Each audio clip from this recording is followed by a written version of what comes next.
त्याचा वापरण्यामुळं जमिनीची किती सुधारणा होते हे आपण मला वाटतं काळजीपूर्वक असं काही पाहिलंच नाही. कारण आजपर्यंत तशी पाहण्याची वेळच आली नाही. कारण आजपर्यंत काय होतं की साधारणतः 1950 पर्यंत आपण सेंद्रिय शेती करत होतो. शेतकरी त्यावेळेस रासायनिक खतं काही बाजारात नव्हती.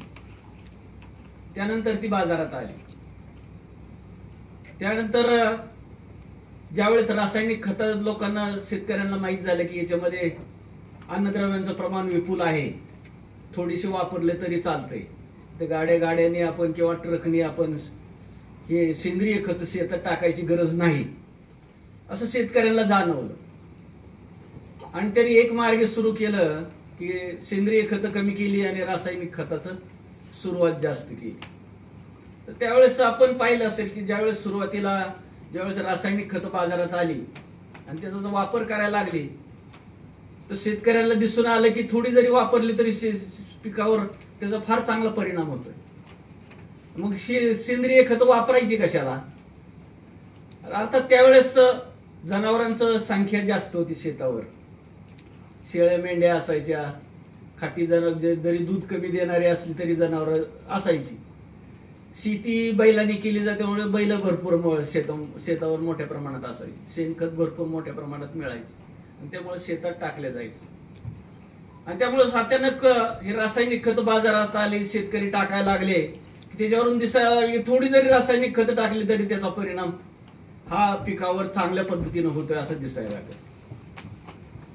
परंतु नंतर काय झालं की ज्यावेळेस कंटिन्युअस आपण रासायनिक खत वापरत गेलो त्यामुळे जमिनीचा पोत कमी होत गेला. त्याला महत्वाचं कारण असं आहे की सुरुवातीला ज्यावेळेस हे रासायनिक खत बाजारात आली त्यावेळेस टाकली त्यावेळेस त्याचा उपयोग जो आहे पिकाकडून अतिशय चांगल्या पद्धतीने करून घेण्यात आला. आता हे जी आपण रासायनिक किंवा सेंद्रिय खत शेतामध्ये टाकतो त्यावेळेस ती विशिष्ट स्वरूपामध्ये रूपांतरित व्हावी लागतात. आपण अन्न खातो, अन्न खाल्ल्यानंतर त्याच्यावर वेगवेगळ्या प्रकारच्या पाचक रसाची प्रक्रिया होत असते. आणि पाचक रसाची प्रक्रिया झाल्यानंतर हे अन्न जे आहे हे विशिष्ट स्वरूपामध्ये रूपांतरित होतं आणि नंतर ते रक्तामध्ये शोषलं जातं. अन्यथा ते आपल्या रक्तामध्ये शोषले जात नाही. आपली जर अन्ननलिका खराब झाली असेल, आपण कुठे रात्री ढाब्यावर वगैरे जाऊन आलो असेल, आपलं खराब झाली असेल तर आपण सकस अन्न खाऊन सुद्धा आपल्याला पचन होत नाही किंवा आपल्याला शक्ती येत नाही. कारण पाचक रसाची प्रक्रिया जी त्या अन्नावर होणं आवश्यक असतं ती होत नाही. तसं जमिनीमध्ये सुद्धा जी आपण खतं टाकतो, रासायनिक असतील सेंद्रिय खतं असतील, याच्यावर विशिष्ट प्रकारच्या जीवाणूंची प्रक्रिया या जमिनीमध्ये होत असते. तुम्ही युरिया जमिनीमध्ये टाकला, सुपर फॉस्फेट जमिनीमध्ये टाकलं, पाण्यात विरघळलं आणि ती पिकाने शोषून घेतलं असं कधीही होत नाही. ते विशिष्ट स्वरूपामध्ये रूपांतरित व्हावं लागतं. नायट्रोजन असेल, युरिया असेल तर नायट्रेट नत्रामध्ये किंवा अमोनिकल नत्रामध्ये रूपांतरित झाल्याशिवाय पिकाची मुळं ती शोषून घेत नाही.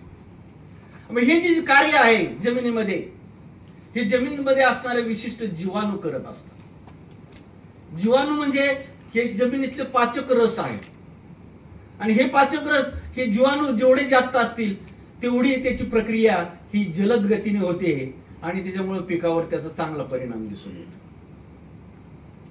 आता हे जर जीवाणू जमिनीमध्ये कमी असतील तर साधारण त्याच बरोबर आता मगाशी मी आपल्याला सांगितलं की रासायनिक खताचा शोध लागल्यानंतर बाजारात आल्यानंतर लोक रासायनिक खतच वापरत लागली आणि त्यामुळे सेंद्रिय खतं कमी पडली. आणि हे जे सूक्ष्म जीवाणू आहेत हे जीवाणू जमिनीत जगतात हे सेंद्रिय पदार्थावर. आपल्याला माहिती की रासायनिक खतावर अन्नद्रव्यांचं प्रमाण त्याच्यामध्ये खूप मोठ्या प्रमाणात असतं. त्या मानाने आपण जर विचार केला तर सेंद्रिय खतामध्ये अन्नद्रव्यांचं प्रमाण अतिशय कमी असते आणि त्याच्यामुळे फार मोठ्या प्रमाणात आपल्याला सेंद्रिय खतं, सेंद्रिय शेती ज्यावेळेस आपण करतो मोठ्या प्रमाणात आपल्याला ही सेंद्रिय खतं शेतामध्ये टाकावी लागतात. आणि म्हणून ही जी मोठ्या प्रमाणात जी सेंद्रिय खतं टाकायची त्याच्याऐवजी थोड्या प्रमाणात रासायनिक खतं टाकून शेतकरी खुश राहावं लागला. आणि त्याच्यामुळे साहजिकच झालं काय की फर्टिलायझर यूज इफिशियन्सी जी आहे, आता मगाशी खडलक सरांनी सांगितलं आपल्याला की फर्टिलायझर यूज इफिशियन्सी दिवसेदिवस कमी होत चाललेली आहे. त्याला महत्वाचं कारणच असं आहे की जसं आपल्या अन्ननलिका खराब झाल्यानंतर आपण सकस अन्न खाऊन सुद्धा आपल्याला शक्ती येत नाही. म्हणजे सकस अन्नाला आपण जास्त पैसे देतो. नेहमीच्या अन्नापेक्षा सकस अन्न जर खायचं असेल तर आपण त्याला जास्त खर्च करतो. परंतु हे खर्च करून सुद्धा त्याचा पाहिजे तसा परिणाम आपल्या शरीरावर दिसून येत नाही. आणि म्हणूनसाठी ही रासायनिक खतं जी आहेत हे दिवसेदिवस जास्त प्रमाणात वापरल्यामुळे काय झालं की ही जीवाणूची संख्या जी आहे, सेंद्रिय पदार्थ जमिनीतला घटत गेला आणि त्याच्यामुळे जीवाणूची संख्या कमी होत गेली. आणि जीवाणूची संख्या कमी होत गेल्यामुळे साहजिकच तुम्ही टाकलेली जी रासायनिक खतं आहेत ही जास्त प्रमाणात टाकून सुद्धा पिकाला पाहिजे तसा रिस्पॉन्स हा ते पिकाला मिळेनासा झाला. आणि त्याच्यामुळे उत्पादन ही जी घट आहे या उत्पादनामध्ये घट दिसून आली. काही ठिकाणी आपल्याला दिसून येते की वाढ झालेली आहे, पण त्याच प्रपोर्शन मध्ये आपण जी टाकलेली खतं जी आहे ही मोठ्या प्रमाणात आपण शेतामध्ये टाकायला लागलेलो आहे. त्यामुळे उत्पादन खर्च वाढायला लागलेला आहे. आज जर आपण पाहिलं ते उसाला उगा आपण काय ते गव्हर्नमेंट सबसिडी देते, खतावर सबसिडी देते आणि म्हणूनसाठी आपलं हे उसाचं गुराळ चाललेलं आहे. अन्यथा जर गव्हर्नमेंटने सबसिडी जर बंद केली किंवा त्या खतावर दिले जाणारी सबसिडी आहे ती बंद केली तर मला नाही वाटत कुठला शेतकरी तोट्यामध्ये शेती करेल. कारण शेती जर किफायतशीर व्हायची असेल तर केलेला खर्च आणि आलेलं उत्पन्न ह्याच्यामधला फरक आपल्याला जास्त होणं आवश्यक आहे. हे दिवसेदिवस कमी होत चाललेला आहे. दिवसेदिवस हा उत्पादन आणि उत्पादन करायचा खर्च हा दिवसेदिवस कमी होत चाललेला आहे आणि शेती त्यामुळं आपली किफायतशीर होत नाही. आणि म्हणूनसाठी हे जमिनीतलं महत्वाचं जे सायकल आहे, जीवाणूची सायकल आहे, ही महत्वाची स्ट्रेंथन करणं, टिकून ठेवणं ही अतिशय आवश्यक आहे. एक जर चमचाभर आपण सुपीक माती जर घेतली जमिनीतली आणि त्याच्यातलं जर मायक्रो ऑर्गॅनिझमचं आपण अनालिसिस केलं तर पृथ्वीवर जेवढी लोकसंख्या आहे त्याच्या 2 ते 2.5 पट एवढे जीवाणू एका चमच्याभर मातीमध्ये असतात. याच्यावरून आपल्या लक्षात येईल की हे किती लहान आहेत आणि किती मोठ्या प्रमाणात आहे. आणि हे जीवाणू जे आहे हे वेगवेगळ्या प्रकारचे जीवाणू आहेत. जमिनीमध्ये असणारे जीवाणू जे आहेत ते वेगवेगळ्या प्रकारचे आहेत. जसं आपण पाहतो की काही लोक सीमेवर रक्षण करतात, काही लोक शेती करतात, काही लोक ऑफिसमध्ये कारकुनी करतात. तसं जीवाणूमध्ये सुद्धा वेगवेगळ्या प्रकारचे गट आहेत की हे जे गट वेगवेगळ्या प्रकारची कार्य त्यांची कंटिन्युअस चालू असतं. आता त्याच्यापैकीच जे काही महत्वाचे जीवाणू आहेत त्याच्यामध्ये काही नत्र स्थिर करा, अन्न पुरवठा करणारे जीवाणू असतील, काही सेंद्रिय पदार्थाचं विघटन करणारे जीवाणू असतील, काही जीवाणू जे आहेत हे जमिनीमध्ये इतर जीवाणूंना सहकार्य करणारे जीवाणू आहेत, तर काही जीवाणू रोग निर्माण करणारे किंवा पिकांना उपद्रव करणारे असे सुद्धा जीवाणू जमिनीमध्ये असतात. असे अनेक प्रकारचे जीवाणू ही जमिनीमध्ये असतात. आज आपण फक्त पाहणार आहोत की ऊसामध्ये या उपयुक्त जीवाणू कुठले जीवाणू उपयुक्त आहेत आणि त्याचं कार्य हे जमिनीमध्ये कसं चालतं आणि पिकाला त्याचं सहकार्य कसं होतं हे आपण आता थोडक्यामध्ये त्याच्यामध्ये पाहणार आहोत. जीवाणू खत म्हणजे काय? जीवाणू खत म्हणजे जिवंत अशा जीवाणूचं मिश्रण की जे पिकामध्ये बियाण्याच्या भोवताली किंवा बेण्याच्या भोवताली जमिनीमध्ये टाकल्यानंतर पिकाला अन्नद्रव्य पुरवठा करतात. फर्टिलायझर, जैविक फर्टिलायझर, जीवाणू खत. खत म्हणजे काय की जेणेकरून जे शेतामध्ये टाकलं की या पिकाला अन्नद्रव्य उपलब्ध करून देतात, असं आपण त्याला फर्टिलायझर म्हणतो. असे हे जीवाणू खत, जीवाणूरूपी खत हे प्रयोगशाळेमध्ये तयार केलं जातं. आता याच्यामध्ये मग असं मी आपल्याला सांगितलं की जमिनीमध्ये असंख्य प्रकारचे वेगवेगळ्या प्रकारचे जीवाणू असतात. आता प्रत्येक प्रकारच्या वर्गामध्ये सुद्धा आपण पाहिलं की माणसामध्ये सुद्धा आपण पाहिलं की काही शेतकरी थोडेसे आळशी असतात, काही अभ्यासू शेतकरी असतात, काही शेतकऱ्यांना वाटतं की बाबा आपलं उत्पादन हे निश्चित वाढलं पाहिजे असे शेतकरी असतात. तसं या जीवाणूमध्ये सुद्धा वेगवेगळ्या प्रकारचे कार्य करणारे जीवाणू आहेत. काही कमी कार्यक्षमतेचे जीवाणू आहेत, काही जास्त कार्यक्षमतेचे जीवाणू आहेत, काही जीवाणू इतर जीवाणूबरोबर सहकार्याने काम करणारे जीवाणू आहेत. असे जीवाणू प्रयोगशाळेमध्ये विलग केले जातात. हे जीवाणू जे आहेत हे सगळे जीवाणू जे आहेत ही जीवाणू खत कशापासून केले जातात तर ओरिजिनल शेतामध्ये असणाऱ्या सुपीक मातीमधून हे जीवाणू वेगळे केले जातात. आता हे रासायनिक शेतीमुळे काय झालंय की रासायनिक खत नेहमी टाकल्यामुळं जमिनीचा हे जीवाणूंचा जो संतुलन आहे हे बिघडलेलं आहे आणि त्याच्यामुळे हे जे कार्यक्षम जीवाणू आहेत हे जमिनीमधले कमी होत गेलेले आहेत. आपल्याला हे कार्यक्षम जीवाणू जमिनीमध्ये वाढवायचे, उपयुक्त जीवाणू जमिनीमध्ये आपल्याला त्याची वाढ करायची आणि त्याच्याकडून पिकांना अन्नद्रव्य पुरवठा करण्याचा फायदा आपल्याला त्यांच्याकडून करून घ्यायचा आहे. आणि म्हणूनसाठी ज्या सुपीक माती आहे अशा मातीमधून आपल्याला हे जीवाणू विलग केले जातात. त्याची प्रयोगशाळेमध्ये टेस्ट घेतली जाते, त्याची नत्र स्थिर करण्याची किंवा अन्नद्रव्य उपलब्ध करून देण्याची क्षमता चाचणी घेतली जाते. त्याचबरोबर पिकावर त्याची चाचणी घेतली जाते, विशिष्ट पिकावर त्याची चाचणी घेतली जाते आणि त्याच्यातून दिसून आलं की 2-3 वर्ष कंटिन्युअस एखादं ठराविक जीवाणू हे जास्त कार्यक्षमतेचं आहे तर असं जीवाणू ते वेगळं केलं जातं. त्याच्यापासून मोठ्या प्रमाणात त्याचं उत्पादन प्रयोगशाळेमध्ये केलं जातं. त्याच्यावरून त्याचं विशिष्ट अशा माध्यमामध्ये त्याचं मिश्रण केलं जातं, एकत्र केलं जातं आणि त्याचं जीवाणू खत म्हणून शेतकऱ्यांना पुरवलं जातं की जेणेकरून शेतकऱ्यांनी ते शेतामध्ये वापरावं, बियाण्यावर वापरावं किंवा ऊसाची लागण करताना ऊसाच्या कांड्यावर वापरावं की जेणेकरून ऊसाचं कांड शेतामध्ये गेल्यानंतर त्याला मुळ्या फुटल्यानंतर त्या मुळ्याच्या भोवताली हे जीवाणू राहतं. हवेतलं नत्रस्ती किंवा जे उपलब्ध अन्नद्रव्य जे आहे हे मोठ्या प्रमाणात कार्यक्षमतेने उपलब्ध करून देतं. तर असे हे जीवाणू जे आहेत याच्यामध्ये 2-3 प्रकार आहेत. याच्यामध्ये पहिलं जे आहे ते म्हणजे नत्र स्थिर करणारे जीवाणू.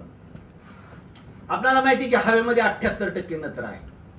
हवेमध्ये 78% नत्र आणि पिकाला तो अतिशय आवश्यक आहे.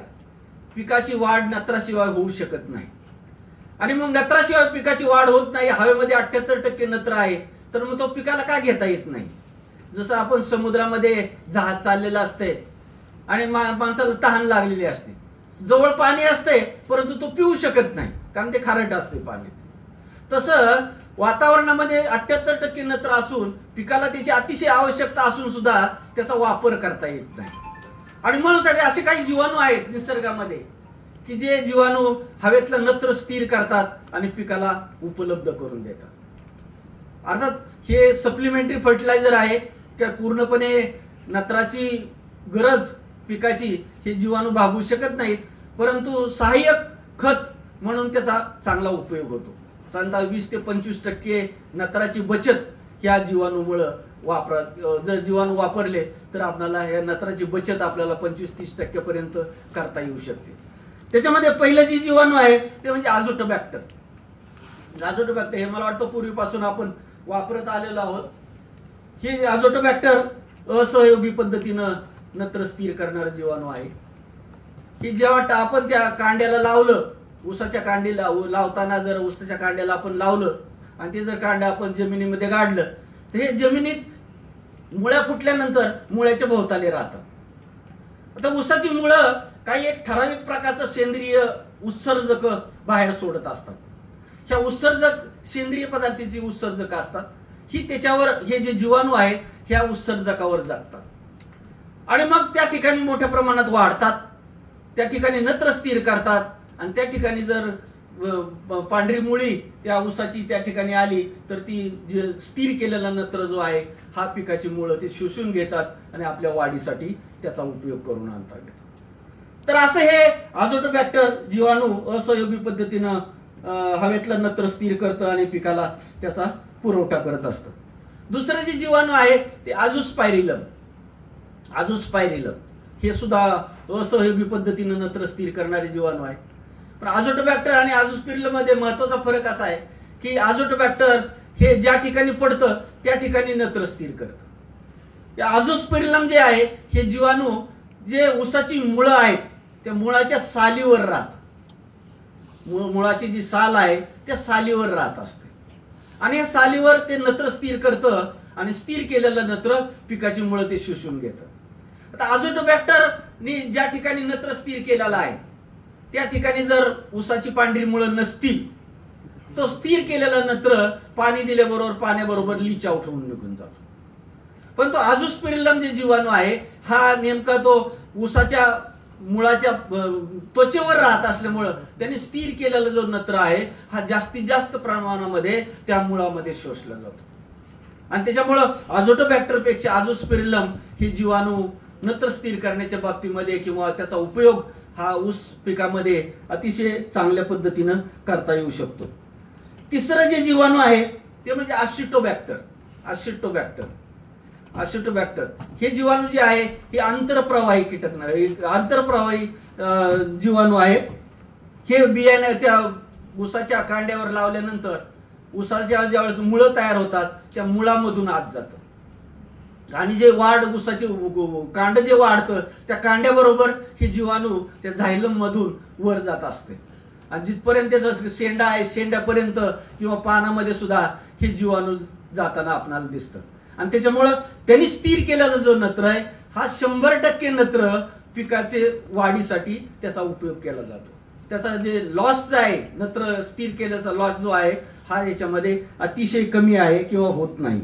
आणि अशा पद्धतीनं हे आसिटोबॅक्टर जर वापरलं आपण तर आझोटोबॅक्टर आझोस्पिरिलम किंवा ह्याच्यापेक्षा हे आसिटोबॅक्टर हे जास्त कार्यक्षमतेने हवेतलं नत्र स्थिर करतं आणि ते पिकाला उपलब्ध करून देतं. आता यानंतर हे जे नत्र स्थिर करणारे जीवाणू आहे हे नत्र स्थिरीकरण जे आहे हे अनारोबिक प्रोसेस आहे. ज्यावेळेस आझोटोबॅक्टर वाढतं त्यावेळेस त्याच्या भोवताली एक पॉलिसॅकराइड्स निर्माण होतात आणि पॉलिसॅकराइड्स मधून हवेतला नायट्रोजन आत जातो आणि त्या ठिकाणी जो नायट्रोजेनेस नावाचा एन्झाईम आहे हे एन्झाईम बरोबर त्याची प्रक्रिया होते आणि त्याचं नायट्रेट नत्रामध्ये किंवा अमोनिकल नत्रामध्ये त्याचं रूपांतर होतं आणि मग हे अमोनिकल नत्र किंवा नायट्रेट नत्र पिकाची मुळं शोषून घेतात आणि त्याच्या आपल्या वाढीसाठी त्याचा उपयोग केला जातो.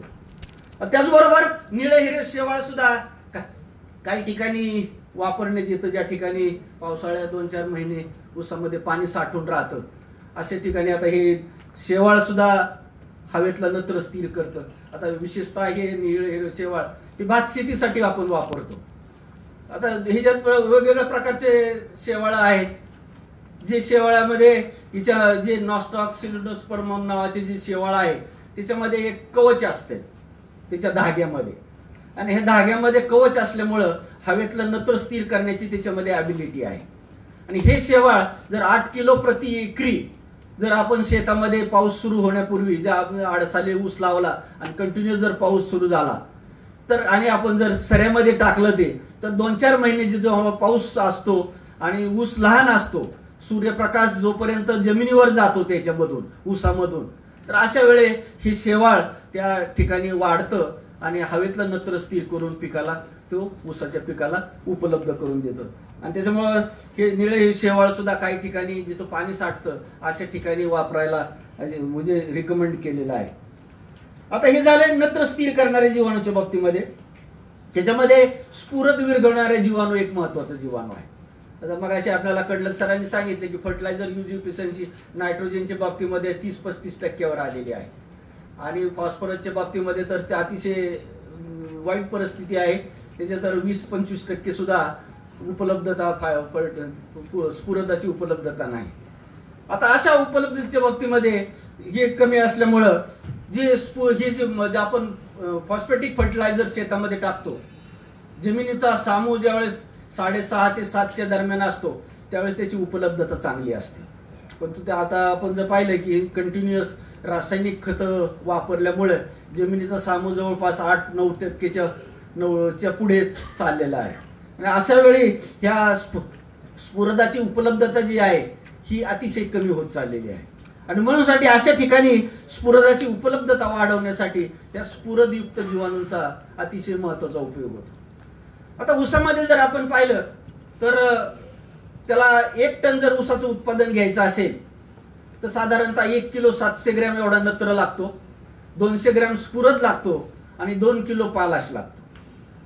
आपण वापरलेली खतं जर 100% त्या ऊसाने शोषून घेतली किंवा त्याच्या उत्पादनामध्ये किंवा त्याच्या वाढीसाठी वापरली तर फक्त 1 किलो 700 ग्रॅम एवढा नत्र, 200 ग्रॅम स्फुरद आणि 2 किलो पालाश लागतो 1 टन ऊसाच्या उत्पादनासाठी. मग आपण किती खत शेतामध्ये टाकतो आणि उत्पादन किती घेतो याच्यावरून जर आपण पाहिलं तर उत्पादनापेक्षा डबल जेवढी रिक्वायरमेंट आहे त्याच्या डबल खतं आपण शेतामध्ये टाकतो. आणि याच्यावरूनच आपल्याला दिसून येतं की फर्टिलायझर यूज इफिशियन्सी ही किती झालेली आहे. आणि म्हणून ही रासायनिक खतं जी आहेत ही रासायनिक खतं नुसती न वापरता त्याच्या जोडीनं जर सेंद्रिय खतं आपण शेतामध्ये वापरली तर टाकलेली खतं जी आहेत हे रूपांतराचं कार्य जे आहे हे जलद गतीने होईल किंवा जास्त गतीने होईल आणि वापरलेली खतं जी आहेत ही जास्तीत जास्त प्रमाणामध्ये पिकाकडून वापरली जाऊ शकतात। अन्यथा काय होतं की हे दिवसेदिवस हे रासायनिक खताचा वापर वाढल्यामुळे जीवाणूची संख्या कमी झालेली आहे। जसं आपण पाहतो की कारखान्यामध्ये जेवढे मजूर असेल त्या पटीनेच उत्पादन निघणार आहे, तसं हे जे जमिनीमध्ये असणारे मजूर आहेत, हे जे सूक्ष्म जीवाणू आहेत, नायट्रोसोमोनस आहे, नायट्रोबॅक्टर आहे, जे जीवाणू जमिनीमध्ये तुम्ही टाकलेली खतं जी आहेत, सेंद्रिय असतील किंवा रासायनिक खतं असतील, ते रूपांतरित करण्याचं कार्य करतात आणि ते जेवढे जास्त असतील तेवढं त्यांचं कार्य हे जलद गतीनं आणि चांगल्या पद्धतीने होतं आणि तेवढी खतं आपल्याला कमी प्रमाणामध्ये शेतामध्ये टाकावी लागतात। नाही तर आपण पाहिलं की प्रत्येक 5-7 वर्षाने रिकमेंडेशन विद्यापीठाचं येतं, त्याच्यात 20-25% नायट्रोजन किंवा खताचं प्रमाण निश्चितपणे वाढवलेलं असते। कारण जमिनीमध्ये काय की ह्याची जी उपलब्धता जी आहे ही दिवसेदिवस कमी होत चाललेली आहे आणि त्याच्यामुळे खताचं प्रमाण जे आहे उत्पादन टिकून ठेवण्यासाठी म्हणा किंवा उत्पादन वाढवण्यासाठी म्हणा, ह्याचा हे जे खतं जी आहेत ही जास्त प्रमाणात आपल्याला वापरावी लागायला लागलेली आहे आणि त्याच्यामुळं हे जीवाणू जमिनीमध्ये आपल्याला कशी टिकून ठेवता येतील हे पाहणं अतिशय महत्वाचं आहे। त्याच्यामध्ये दुसरं जीवाणू जे आहे स्फुरद विरघळवणारे जीवाणू, जे आपण सेंद्रिय रासायनिक किंवा सेंद्रिय स्फुरद आपण पिकाला देतो, तो सुद्धा उपलब्ध स्वरूपामध्ये आणण्यासाठी ही जमिनीत असणारे जे सूक्ष्म जीवाणू आहेत याचा उपयोग होत असतो। अन्यथा हे जर सूक्ष्म जीवाणू जमिनीमध्ये नसतील तर वापरलेला जो स्फुरदयुक्त खत आहे याचा वापर आपल्याला पिकाकडून करून घेताना दिसत नाही। त्याच्यामध्ये बॅसिलस मेगॅथेरियम आहे, सुडोमोनास ट्रायटा आहे, नंतर आस्परजिलस आवामोरी आहे। हे जे सूक्ष्म जीवाणू आहेत हे नत्र स्फुरद विरघळवण्याच्या बाबतीमध्ये अतिशय कार्यक्षम असे जीवाणू आहेत आणि म्हणून साठी हे जे जीवाणू आपण ऊस लावताना, ऊसाचं बेणं लावताना जर ऊसाच्या बेण्यावर आपण त्याचं आंतरक्षीकरण केलं आणि नंतर ऊसाचं बेणं जर जमिनीमध्ये गाडलं तर हे जीवाणू मुळाच्या भोवताली राहतात आणि जे जमिनीमध्ये जे स्थिर झालेला स्फुरद आहे तो विरघळण्याचं कार्य हे करत असतात। तर त्याच्यामध्ये फॉस्फेटेज नावाचे एन्झाइम्स हे सिक्रीट करतात, ही जी जीवाणू आहेत ते फॉस्फेटेज नावाचं एन्झाइम सिक्रीट करत असतात आणि त्याच्यामुळं त्याच्या सानिध्यात जेवढे मातीचे कण आलेले आहेत, जिथं ज्याच्यावर स्फुरदाचं स्थिरीकरण झालेलं आहे, तर असे स्थिरीकरण झालेलं स्फुरद ह्या जीवाणूमुळं आपणाला चांगल्या पद्धतीनं सोल्युबल करता येतात आणि त्या सोल्युबल झालेला जो स्फुरद आहे नंतर पिकाची मुळं ते शोषून घेतात आणि त्याचा वापर पिकाच्या वाढीसाठी चांगल्या पद्धतीने करता येऊ शकतो। त्याचबरोबर व्हीए मायकोरायझा एक बुरशीजन्य असं जीवाणू आहे, व्हीए मायकोरायझा, व्हेसिक्युलर आर्बिस्क्युलर मायकोरायझा, हे सुद्धा एक बुरशी आहे। हे बियाण्यावर लावल्यानंतर हे ऑब्लिगेट बुरशी आहे, हे कृत्रिम माध्यमावर त्याला वाढवता येत नाही, हे जिवंत अशा तृणधान्य वर्गीय पिकाच्या मुळावरच वाढतं हे जीवाणू। हे जीवाणू आपण ज्यावेळेस शेतामध्ये ऊस लागवड करायची आहे तर त्यावेळेस ते मातीमध्ये मिसळायचं आणि ज्यावेळेस लागवड करायची त्यावेळेस सरीमध्ये टाकून द्यायचं। साधारणतः 2 किलो व्हीए मायकोरायझा एक 50 किलो माती चांगल्या सुपीक मातीमध्ये मिसळा आणि ज्यावेळेस लागवड करायची त्यावेळेस लागवड करताना सरीमध्ये टाकून द्या, प्रति एकरी 2 किलो असं हे व्हीए मायकोरायझा। त्याच्यातला काही भाग जो आहे व्हीए मायकोरायझाचा बुरशी आहे, ही बुरशीचा काही भाग त्या ऊसाच्या मुळामध्ये जातो आणि काही बराचसा मोठा भाग हा जमिनीमध्ये पसरलेला असतो। जो जमिनीमध्ये पसरलेला भाग आहे बुरशीचा, तर त्या ठिकाणी जर स्फुरद विरघळलेला असेल किंवा मायक्रोन्यूट्रिएंट त्या ठिकाणी उपलब्ध असतील तर त्या बुरशीमध्ये शोषला जातो, ते बुरशीचे जे धागे आहेत त्याच्यामध्ये शोषला जातो आणि तो ट्रान्सलोकेट होऊन नंतर तो पिकाच्या मुळामध्ये सोडला जातो। अशा पद्धतीनं हे व्हीए मायकोरायझामुळे सुद्धा पिकामध्ये स्फुरदयुक्त खत असेल किंवा मायक्रोन्यूट्रिएंट असतील हे पिकाला उपलब्ध करून देण्याचं कार्य हे व्हीए मायकोरायझा करत असतात। त्याच्यामध्ये गिजास्पोरा आहे, अक्युलोस्पोरा आहे किंवा ग्लोमस आहे, हे वेगवेगळ्या त्याच्या जाती आहेत व्हीए मायकोरायझाच्या। ज्या जमिनीमध्ये असणारा जो स्फुरद आहे किंवा मायक्रोन्यूट्रिएंट आहे त्याचा उपलब्ध करून देण्याचं कार्य हे जीवाणू करत असतात. आता त्याच्यानंतर तिसरं जे महत्वाचं घटक आहे, अन्नद्रव्य आहे, ते म्हणजे गंधक. गंधक सुद्धा पिकाच्या पानामध्ये हरितद्रव्य निर्माण करण्यासाठी गंधकाचा फार मोठ्या प्रमाणात उपयोग होतो. त्यामुळे आता गंधकयुक्त खतं सुद्धा बाजारात यायला लागलेली आहेत. तर हे सुद्धा गंधकयुक्त खत जमिनीमध्ये टाकल्यानंतर ती जे मातीवर स्थिर होतात त्याचं विघटन करण्यासाठी किंवा विरघळण्यासाठी त्याच्यामध्ये थायोबॅसिलस नावाचं ऑर्गॅनिझम आहे. थायोबॅसिलस हे जर ऑर्गॅनिझम आपण त्या कांड्यावर वापरलं लागवड करताना तर हे जीवाणू सुद्धा मुळाच्या भोवताली राहतात आणि त्या ठिकाणी जर गंधक स्थिर झालेला गंधक असेल तर तो सोल्युबल करण्याच्या दृष्टीनं आणि पिकाला उपलब्ध करून देण्याच्या दृष्टीनं ह्या गंधकयुक्त जीवाणूचा सुद्धा फार मोठ्या प्रमाणात उपयोग होतो. तर हे जे जीवाणू आहेत हे जीवाणू शेतामध्ये ज्यावेळेस आपण लागवड करतो त्यावेळेस अझोटोबॅक्टर असेल, अझोबॅक्टर असेल, अझोस्पिरिलम असेल किंवा असिटोबॅक्टर असेल, हे जीवाणू साधारणतः 8 पाकिट म्हणजे 2 किलो प्रति हेक्टरी ज्यावेळेस आपण लागवड करतो त्यावेळेस 100 लिटर पाण्यामध्ये मिसळा आणि नंतर ज्यावेळेस लागवड करतो त्यावेळेस ही जी कांडी आहे ते कांडी त्याच्यामध्ये बुडवून घ्या आणि लागवड करा.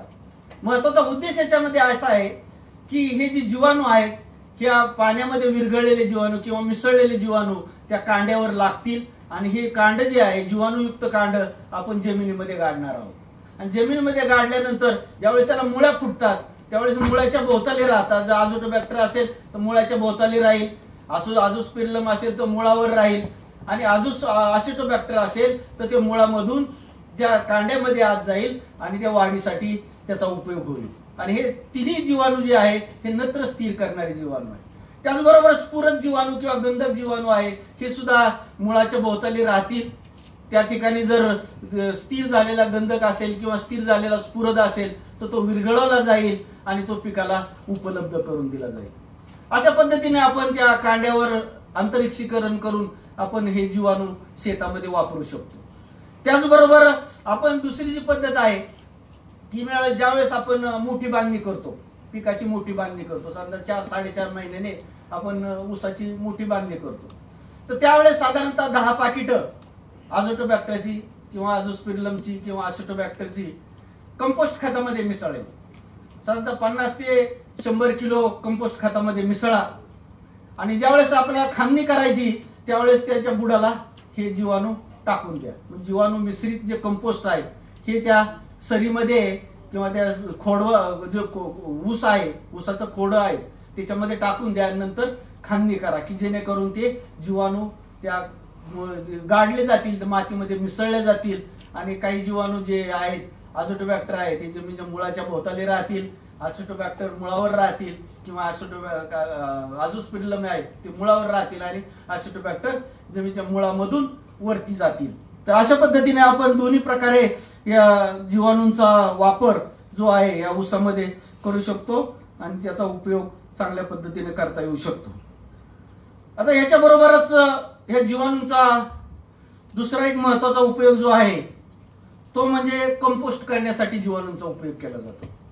काही सेंद्रिय पदार्थात आपला मग मी आपल्याला सांगितलं की वेगवेगळ्या प्रकारचे जीवाणू जमिनीमध्ये असतात. त्याच्यामध्ये सेल्युलोजचं विघटन करणारे किंवा लिग्निनचं विघटन करणारे सुद्धा जीवाणू जमिनीमध्ये असतात. त्याच्यामधून सुद्धा आपण जे कार्यक्षम जीवाणू आहेत हे वेगळे केले जातात, ज्वारीवर किंवा गव्हाच्या माध्यमावर ते वाढवले जातात. आणि ज्यावेळेस कंपोस्टिंग आपण करतो, कंपोस्ट करतो, कारण कंपोस्ट आपल्याला सांगितले कंपोस्टचं महत्व अतिशय आहे. जसं रासायनिक खताचं महत्व आहे त्याचबरोबर सेंद्रिय खताचं सुद्धा फार महत्व आहे.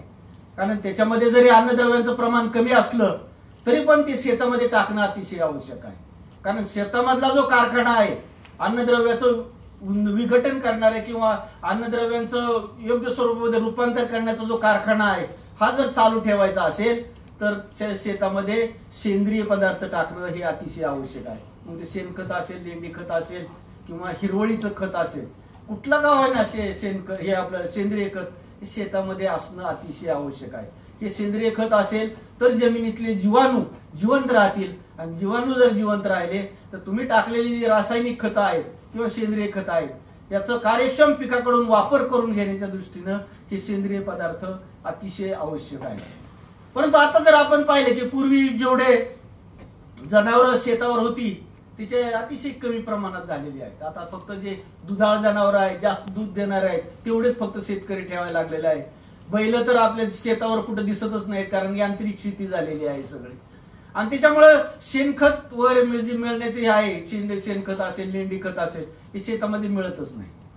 आणि त्याच्यामुळे जे शेतामध्ये सेंद्रिय पदार्थ जो उपलब्ध आहे तो म्हणजे जे शेतमाल आपण घेतो, पिकं घेतो, त्या पिकाचा काडी कचरा, ऊसाचं पाचट असेल, गव्हाचं काढा असेल, भाताचा पेंडा असेल, हे मोठ्या प्रमाणात उपलब्ध आहे. परंतु आज आपण शेतकरी काय करतो की ऊस गेला की दुसऱ्या दिवशी काडी लावून ते जाळून टाकतो. आपण जर पाहिलं तर साधारणतः हेक्टरी जवळजवळ 8 ते 10 टन एवढं पाचट शेतामध्ये उपलब्ध असते. परंतु आपण एक काडी लावली की त्याला पूर्णपणे जाळून टाकतो. त्याचा सुद्धा सेंद्रिय खत म्हणून चांगला उपयोग केला जातो. त्याचं जर आपण योग्य पद्धतीने, शास्त्रीय पद्धतीने त्याचं कंपोस्ट केलं तर 4 ते 4.5 महिन्यामध्ये चांगल्या पद्धतीने आपण कंपोस्ट करता येऊ शकतो. आता हे कंपोस्ट सुद्धा कसं होतं की सेंद्रिय पदार्थाचं विघटन झाल्याशिवाय कंपोस्ट होत नाही. कुठलाही काडी कचरा जर आपण निर्जंतुक असा ठेवला तर तो कुजत नाही, कधीच कुजणार नाही. वर्षानुवर्ष सुद्धा तो न कुजता तसाच राहू शकतो. परंतु आपण बघितलं असेल की एखादा काडी कचरा आपण जर शेतामध्ये टाकला तर 2-4 महिन्यांनी तो पूर्णपणे नाहीसा झालेला दिसून येतो. कारण त्याच्यावर जमिनीत असणारे जे सेल्युलॅटिक ऑर्गॅनिझम्स आहेत, कंपोस्ट करणारे जीवाणू आहे, सेंद्रिय पदार्थाचं विघटन करणारे जीवाणू आहेत, हे त्याच्यावर कार्य करत असतात. आणि ते कार्य केल्यामुळं त्याचं विघटन होऊन त्याच्यातलं अन्नद्रव्य वेगळे होतात आणि त्याचं कंपोस्टिंग होतं, ह्युमस तयार होतं. आणि असे हे जीवाणू जे आहेत ह्याच्यामध्ये सुद्धा काही कमी कार्यक्षमतेचे, काही मध्यम कार्यक्षमतेचे, काही अतिशय जास्त कार्यक्षमतेचे असे जीवाणू असतात. आणि मग प्रयोगशाळेमध्ये जास्त कार्यक्षमतेचे जीवाणू वेगळे केले जातात आणि ते मोठ्या प्रमाणात वाढवून ज्यावेळेस आपण कंपोस्टचे खड्डे भरतो, त्या खड्डे भरताना साधारणतः 1 टन काडी कचऱ्यासाठी अर्धा किलो हे जीवाणू जर आपण त्या खड्ड्यामध्ये वापरले तर कंपोस्टचं जलद विघटन होऊन साधारणतः ऊसाच्या पाचटापासून सुद्धा 4 ते 4.5 महिन्यामध्ये उत्तम प्रकारचं खत तयार होतं. आता हे खत तयार होण्यासाठी जे महत्वाचं जे आहे, विघटन जी क्रिया आहे, या 2-3 गोष्टी त्याच्यामध्ये फार महत्वाच्या आहेत. जीवाणू जर कार्यक्षम असतील, कार्यक्षम जीवाणू जर तुम्ही कंपोस्ट करताना वापरले असतील तर ते निश्चितपणे लवकर कंपोस्ट होईल. दुसरी गोष्ट आहे की सेंद्रिय पदार्थाचा आकार, त्याचा जर आकार जर मोठा असेल तर कुजण्याची क्रिया स्लो होते, हळू होते. पण त्याचा जर आकार आपण त्याचं जर पाचट जर आपण तोडलं, थोडं श्रेडिंग केलं तर साधारणतः त्याची कुजण्याची क्रिया जी आहे ही जलद होते. तिसरी गोष्ट म्हणजे पाणी, त्याच्यामध्ये मॉइश्चर असणं आवश्यक आहे. साधारणतः 60% मॉइश्चर त्या काडी कचऱ्यामध्ये किंवा त्या कंपोस्ट खड्ड्यामध्ये असणं आवश्यक आहे. आणि त्याच्यापेक्षा जर जास्त आर्द्रता त्याच्यामध्ये साठली तर अनारोबिक कंडिशन तयार होते. कारण हे जीवाणू जे आहेत हे एरोबिक आहेत, त्याला वाढीसाठी किंवा कार्यक्षमतेने काम करण्यासाठी प्राणवायूची आवश्यकता असते. आणि जर पाणी जास्त झालं तर ती त्याला प्राणवायू कमी होत जातो आणि कमी झाल्यामुळे साहजिकच त्यांची कार्यक्षमता जी आहे हे कमी होत जाते. आणि म्हणून साधारणतः 60% मॉइश्चर त्या कंपोस्ट खड्ड्यामध्ये असणं अतिशय आवश्यक आहे. तिसरी महत्वाची गोष्ट म्हणजे सेंद्रिय पदार्थाचं कुठल्या प्रकारचा सेंद्रिय पदार्थ आहे. त्याच्यामध्ये आपण पाहिलं असेल की ज्या सेंद्रिय पदार्थामध्ये नत्राचं प्रमाण जास्त आहे तो लवकर कुजतो, आणि ज्याच्यामध्ये नत्राचं प्रमाण कमी आहे हा सेंद्रिय पदार्थ उशिरा कुजतो. साधारणतः कडधान्याचा पालापाचोळा जर आपण पाहिलं तर 1 पाऊस जरी आला तरी सेंद्रिय पदार्थ, तो काडी कचरा, कडधान्याचा काडी कचरा कुजून जातो. पण तो ऊसाचं पाचट किंवा गव्हाचं काढा असेल किंवा भाताचा पेंडा असेल, नत्राचं प्रमाण अतिशय कमी आहे आणि त्याच्यामुळे त्याचा CN रेशो जो आहे हे अतिशय वाईट आहे. जवळपास 100-125च्या दरम्यान त्याचा CN रेशो असतो. जेवढा CN रेशो कमी असेल तेवढं कुजण्याची क्रिया फास्ट होते. आणि मग कुजण्याची क्रिया सुरू होण्यासाठी साधारणतः 60:1 असा CN रेशो असणं हा त्या काडी कचऱ्यामध्ये आवश्यक असतो. आणि म्हणून ज्या सेंद्रिय पदार्थामध्ये नत्राचं प्रमाण कमी आहे अशा ठिकाणी आपण याच्यामध्ये कडधान्याचा पालापाचोळा मिक्स करू शकतो किंवा त्याच्यामध्ये युरिया टाकून नत्राचं प्रमाण वाढवू शकतो. आणि हे जर आपण नत्राचं प्रमाण त्याच्यामध्ये वाढवलं तर साहजिकच कुजण्याची क्रिया जलद होते आणि तुम्ही टाकलेलं जर नत्र आहे तो वाया जात नाही. त्या पालापाचोळ्यामध्ये कंपोस्ट खत तयार होईल त्या कंपोस्ट खतामध्ये ह्या नत्राचं साठवणूक होते आणि कुजण्याची क्रिया सुद्धा फास्ट होते. चौथी गोष्ट जी महत्वाची आहे त्याच्यामध्ये स्फुरदाचा वापर. कारण नत्राबरोबरच ह्या जीवाणूंना कार्यक्षमतेने काम करण्यासाठी स्फुरदाचा सुद्धा अतिशय महत्वाचा आहे. ते सुद्धा स्फुरद असणं अतिशय आवश्यक आहे. आणि म्हणून साठी काडी कचऱ्याचं कंपोस्ट करताना 1 किलो सुपर फॉस्फेट प्रति टन पाचटाच्या जर आपण कंपोस्ट खाद्यामध्ये विरघळवून टाकलं, पाण्यात विरघळवून जर त्याचं शिंपडलं किंवा थर दिला तर ही त्या जे आपण कंपोस्ट जे सेंद्रिय घटक वापरणार आहोत त्याच्यातलं स्फुरदाचं प्रमाण वाढतं आणि स्फुरदाचं प्रमाण वाढलं की साहजिकच ह्या जीवाणूची जी प्रक्रिया आहे सेंद्रिय पदार्थाचं विघटन करण्याची ही जलद होते आणि जलद प्रक्रिया झाल्यामुळे कंपोस्ट खत हे लवकर तयार होऊन जातं. आता ह्या जीवाणूचा वापर जो आहे, आता मगाशी मी आपल्याला सांगितलं की ऊसाच्या कांड्यावर आझोटोबॅक्टर, आझोस्पिरिलम किंवा आसिटोबॅक्टरचा वापर करावा किंवा एकत्रित जरी वापर आपण केला तरी विद्यापीठाचं रिकमेंडेशन आहे की 1.25 किलो आझोटोबॅक्टर, 1.25 किलो आसिटोबॅक्टर आणि 1.25 किलो आझोस्पिरिलम त्याचबरोबर 1.25 किलो स्फुरद विरघळणारे जीवाणू असे 5 किलो जीवाणू खत लागवड करताना 100 लिटर पाण्यामध्ये मिसळायचं आणि त्याच्यामध्ये कांडी बुडवून आपण लागवड करायची. हे एकत्र जर जीवाणू आपण सगळ्या जीवाणूंचं द्रावण करून आपण जर या ऊसामध्ये वापर केला तर त्याचे वेगवेगळ्या प्रकारचं नत्र स्थिरीकरण करून या एकत्रित फायदा जो आहे हा सर्वात जास्त होतो असं दिसून आलेलं आहे. आता त्याचबरोबर आता आपण पाहिलं की रासायनिक खतामध्ये अन्नद्रव्यांचं प्रमाण जास्त असते आणि सेंद्रिय खतामध्ये अन्नद्रव्यांचं प्रमाण अतिशय कमी असते आणि त्यामुळेच शेतकरी अवॉइड करतो की सेंद्रिय खत नाही टाकलं तरी चालतंय, लागवड थोडंसं युरिया टाकायचा जास्त आणि लागवड करून घ्यायची असं शेतकरी करत असतात साधारणतः. आता त्याला महत्वाचं कारण असं की त्याच्यामध्ये अन्नद्रव्यांचं प्रमाण अतिशय कमी आहे सेंद्रिय पदार्थामध्ये. पण हे सुद्धा काही संशोधकांनी संशोधन करून असं निदर्शनास आणलेलं आहे की हे जीवाणू खत जर आपण कंपोस्ट खत करताना वापरलं तर जमिनीतला त्या कंपोस्ट मधला अन्नद्रव्यांचं प्रमाण वाढतं असं दिसून आलेलं आहे. आता हे कंपोस्ट करताना आपल्याला मगाशी आपल्याला सांगितलं की आझोटोबॅक्टर, आझोस्पिरिलम असेल असहयोगी पद्धतीने नत्र स्थिर करतात, असहयोगी पद्धतीने आणि त्यांच्या कार्यक्षम नत्र स्थिर करण्यासाठी सेंद्रिय पदार्थाची आवश्यकता असते. आता हे कंपोस्ट ज्यावेळेस आपण करतो त्यावेळेस कंपोस्ट खड्ड्यामध्ये सेंद्रिय पदार्थाचं प्रमाण विपुल असते आणि त्या ठिकाणी जर आपण हे आझोटोबॅक्टर किंवा आसिटोबॅक्टर आपण हे आझोस्पिरिलम आपण जर त्या खड्ड्यामध्ये टाकलं तर साहजिकच त्यांना जास्तीत जास्त प्रमाणामध्ये हे सेंद्रिय पदार्थ मिळाल्यामुळे नत्राचं स्थिरीकरण जास्त प्रमाणात होतं. आणि म्हणून साठी या कंपोस्ट करताना 1 महिन्यानंतर कंपोस्ट केल्यानंतर 1 महिन्यानंतर जर आपण 1 टन कंपोस्ट सेंद्रिय पदार्थासाठी साधारणतः 1 पाकिट आझोटोबॅक्टर म्हणजे 250 ग्रॅम आझोटोबॅक्टर, 250 ग्रॅम आझोस्पिरिलम जर आपण कंपोस्ट केल्यानंतर 1 महिन्याने, कारण आपण पाहिलं असेल की कंपोस्ट केल्यानंतर पहिल्या महिन्यामध्ये त्या कंपोस्ट खड्ड्याचं किंवा त्या सेंद्रिय पदार्थाचं टेम्परेचर वाढत असते आणि ते साधारणतः 60-65 डिग्री सेल्सिअसच्या पुढे जात आहे कधी कधी आणि अशा ह्या हाय टेम्परेचरला ही जीवाणू जिवंत राहणार नाही. आणि म्हणून साठी 1 महिन्यानंतर ज्यावेळेस त्या कंपोस्ट खड्ड्याचं तापमान कमी होईल, साधारणतः 40 डिग्रीच्या खाली येईल, तर त्यावेळेस आपल्याला 1 महिन्यानंतर कंपोस्ट खड्ड्याचे भरल्यानंतर 1 महिन्याने आपल्याला हे आझोटोबॅक्टर आणि आझोस्पिरिलम हे जीवाणू त्या कंपोस्ट खड्ड्यामध्ये मिसळायचे आणि हे कंपोस्ट खड्ड्यामध्ये जर आपण मिसळलं तर त्या कंपोस्ट मधलं नत्राचं प्रमाण जे आहे हे मोठ्या प्रमाणात वाढलेलं आपल्याला दिसून येतं.